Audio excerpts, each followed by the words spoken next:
Have you ever looked into the eyes of someone you love and seen a complete stranger staring back? That's what happened to Mark. It was a Tuesday, just like any other. He came home from a long day at work, tired but looking forward to a quiet evening with his wife, Sarah. They'd been married for 7 years, a picture-perfect couple to everyone who knew them. But lately, something had felt off. A distance had crept in, a quiet chill that he couldn't quite put his finger on. He found her in the living room, staring out the window, her phone clutched in her hand. "Hey, you!" he said, trying to sound cheerful as he dropped his keys on the counter. "Tough day!" She jumped, startled, and quickly shoved her phone into her pocket. "Oh, Mark. You're home early." Her smile didn't reach her eyes. It was a polite, practiced smile, the kind you give to an acquaintance, not the man you share your life with. That was the first crack in the illusion. "Just the usual," he replied, walking over to kiss her. She turned her head slightly, so his lips met her cheek instead of her mouth. It was a small gesture, almost unnoticeable, but to Mark, it felt like a door slamming shut. He pulled back, a knot forming in his stomach. "Everything okay, Sarah?" he asked, his voice softer now. "You seem distant." She laughed, a sound that was a little too high, a little too forced. "Don't be silly. I'm just tired. Long day for me, too." She busied herself, tidying cushions that were already neat, avoiding his gaze. The room, once filled with the warmth of their shared life, suddenly felt vast and empty. Mark knew, with a certainty that chilled him to the bone, that this was more than just a bad day. Over the next few weeks, the distance grew into a chasm.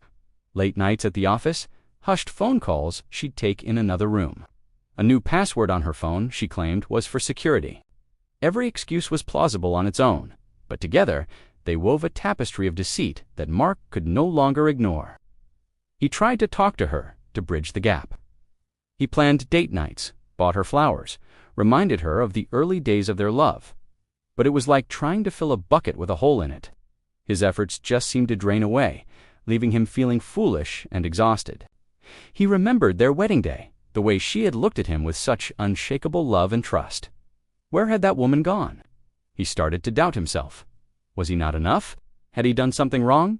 The self-doubt was a poison, seeping into every corner of his mind. He lost weight, couldn't sleep, and walked through his days in a fog of anxiety. His friends noticed, telling him he looked terrible and asking if everything was all right. He'd just nod and say he was stressed from work, the lie tasting like ash in his mouth. The breaking point came on a rainy Saturday afternoon. Sarah had said she was going out with her friend Jessica for a girls' day.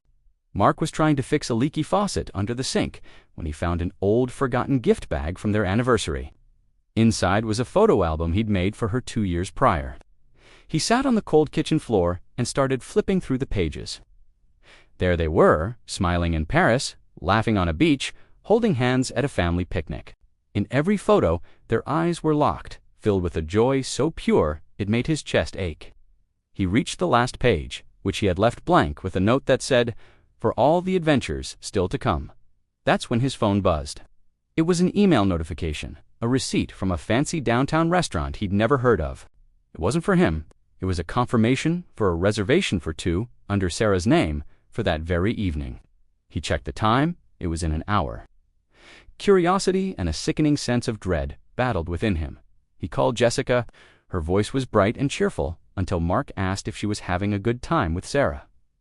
There was a pause, a moment of confusion. "Sarah?" Jessica said. "I haven't seen her all day, Mark. I'm at home with a cold." The world tilted on its axis. The rain drumming against the window seemed to mock the storm brewing inside him. He didn't get angry. He didn't yell. A strange, terrifying calm washed over him.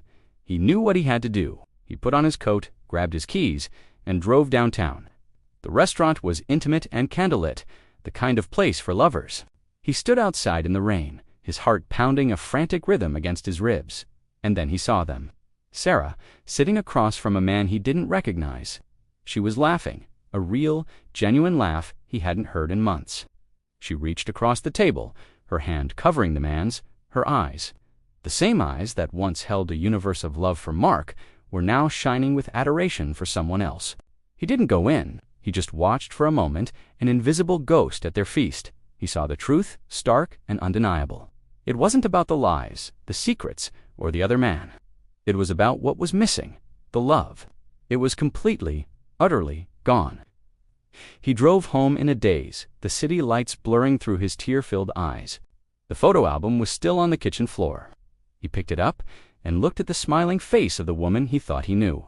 When Sarah came home hours later, she found him sitting in the dark.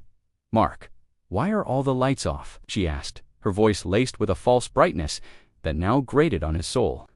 He didn't answer. He just stood up and walked towards her. He didn't yell or accuse. He just looked at her, really looked into her eyes, and in that moment, he saw it all. The guilt, the pity, and the cold, empty space where their love used to be. It was in that silent, heartbreaking gaze that he finally understood. The love was gone forever. And in that ending, in that devastating realization, he knew he had to find a new beginning for himself. This kind of heartbreak is a profound pain, but it's also a turning point. It's the moment you stop fighting for something that's already lost and start fighting for yourself. If you've ever felt this way, know that you are not alone and your story isn't over. It's just starting a new chapter. Thanks for listening. If this story resonated with you, please consider liking this video and subscribing to the channel for more content that explores the complex journey of the human heart.